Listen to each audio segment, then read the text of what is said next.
As you already know, your character is a part of your personality that can change with time. You build your character throughout time, changing what you do. Your character depends on the kind of things you learn, on the environment, on the culture and society you live in. Different people in different places wear differently, speak differently, have different values, customs, and habits. So we need to learn these habits, these customs, and these values in order to become a normal and integrated part of the society we live in. This process is called socialization. Socialization is the process in which we learn how to be part of the society we live in. Of course, socialization begins in the family. This is what we call primary socialization.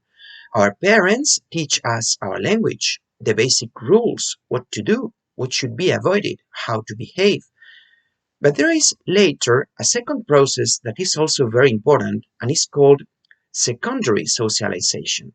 This takes place during adolescence, and in this secondary socialization process, the group of friends, the group of peers plays a key role because we learn from other people like us how to behave, what to do, what is right or wrong to do with people like us.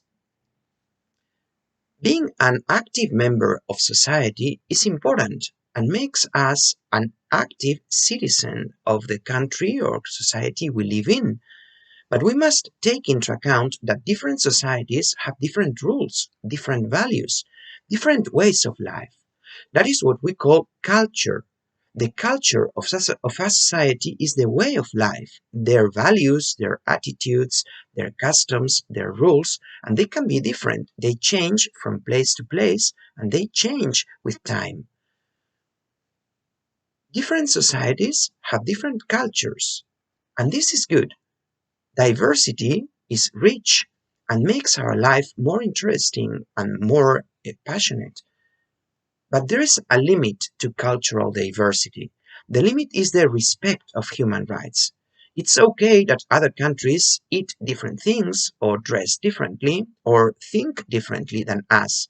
It is good. But it is not good if their way of life is against human rights.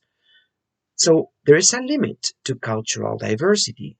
We should celebrate our differences as long as they respect human dignity everywhere. And we must be cautious because abuse of human rights is not something that happens only in countries that are far away from us or in times of history that are far away from us. It also happens here and now. There are certain attitudes that we should always avoid because they are violations of human rights. Let's revise some of these attitudes against human dignity. For example, racism. Racism happens when people are discriminated against because of their aspect. For example, because of their skin color. You should be careful not to confuse racism and xenophobia. Xenophobia is also discrimination, but in this case, it's discrimination against people because of their origin, because of the country they come from. For example, a xenophobic person hates people because they are foreigners. Another attitude against human rights is sexism, which is discrimination against a group of people because of their gender.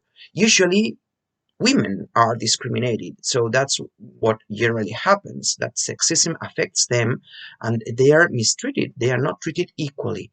And that happens unfortunately today in our society as well, because women and men do not always earn the same salary even if they do the same job.